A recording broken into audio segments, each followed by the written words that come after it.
सुनवाई आज supreme court में जब चल रही थी, उसके बाद यह फैसला सामने आया कि 1563 छात्र जिन्हें ग्रेस मार्क दिए गए थे, उनकी परीक्षा को फिर से कराया जाएगा।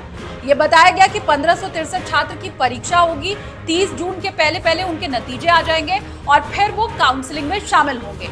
लेकिन इन सब के बीच सवाल कई खड़े हो रहे हैं। हो सकता है आप भी ये सोच रहे हो कि वो 1563 छात्र कौन हैं, दोबारा परीक्षा उनकी कब होनी है, वो तारीख कौन सी है, क्या सारे बच्चे जो हैं उन्हें दोबारा एग्जाम देना पड़ेगा। ये जो सारे सवाल आपके मन में चल रहे हैं, उसका हम जवाब देने की कोशिश करते हैं।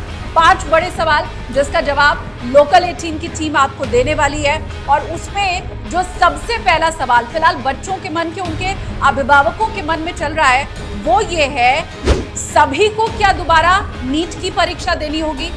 जवाब इसका है नहीं। 1563 छात्र थे जो कि कोर्ट गए थे और वहां जाकर उन्होंने अर्जी लगाई थी कि एग्जाम में उन्हें कम समय मिला है, तो इन्हीं छात्रों का अब दोबारा एग्जाम किया जाएगा। मतलब जितने परीक्षार्थी थे, जितने अंक उन्हें मिले हैं, उनके जस के तस रहने वाले हैं। मात्र 1563 छात्र, उन्हीं का री एग्जाम होगा जिन्होंने ये क्लेम किया था कोर्ट में अंदर जाकर बाकायदा कि उन्हें एग्जाम में कम समय मिला है और ग्रेस मार्क उन्हें दिया जाना चाहिए। सिर्फ वही बच्चे हैं जिन्हें दोबारा एग्जाम देना होगा। बाकी के परिणाम का कोई प्रभाव नहीं पड़ने वाला है। उन्हें न एग्जाम दिया जाएगा, न उनके नंबर बदले जाएंगे। अब दूसरा बड़ा सवाल, दोबारा कब होगी नीट यूजी की परीक्षा? तो दोबारा 1563 छात्र जिनकी परीक्षा होनी है, उसकी तारीख है 23 जून 2024।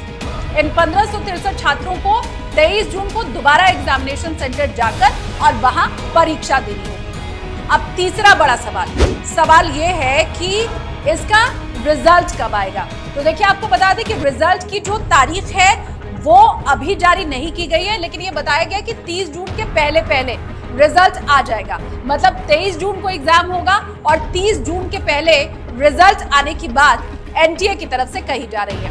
अब चौथा बड़ा सवाल, कब होगी नीट यूजी की काउंसलिंग? देखिए, 23 जून को परीक्षा है, 30 जून के पहले रिजल्ट आ जाएगा और उसके बाद घोषणा की जाएगी कि काउंसलिंग की डेट क्या है। जब एनटीए की तरफ से काउंसलिंग की तारीख बताई जाएगी, तब उसके बाद काउंसलिंग स्टार्ट होगी। मतलब अभी आप इतना मोटा मोटी समझ लीजिए कि 30 जून तक तो काउंसलिंग शुरू नहीं होनी है। जब री एग्जामिनेशन वाले बच्चों का रिजल्ट आ जाएगा, उसके बाद काउंसलिंग की तारीख का ऐलान किया जाएगा और उसमें आपको शामिल होना है। आखिरी बड़ा सवाल कि क्या ग्रेस मार्क पाने वाले परीक्षार्थियों के लिए दोबारा परीक्षा देना अनिवार्य होगा?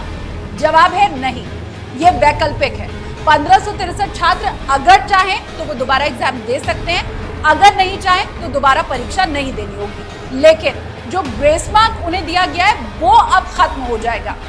अगर एग्जाम में, उदाहरण के तौर पर आपको बता रही हूँ कि 5 अंक आपको ग्रेस मार्क के तौर पर मिले हैं, तो अब अगर आप दोबारा एग्जाम नहीं देते हैं, वो 5 ग्रेस मार्क काट लिए जाएंगे। लेकिन एग्जाम देना है या नहीं देना है, ये उन 1563 छात्रों की मर्जी पर डिपेंड करेगा। मतलब ये वैकल्पिक है, वो चाहे तो दोबारा एग्जाम दे, चाहे तो एग्जाम ना दे। लेकिन इतना जरूर है कि जो ग्रेस मार्क हैं, अब वो काउंट नहीं होंगे। तो इस तरह से ये 5 बड़े सवाल जो आपके मन में उठ रहे होंगे आज के फैसले के बाद, उसका जवाब हमने आपको दिया।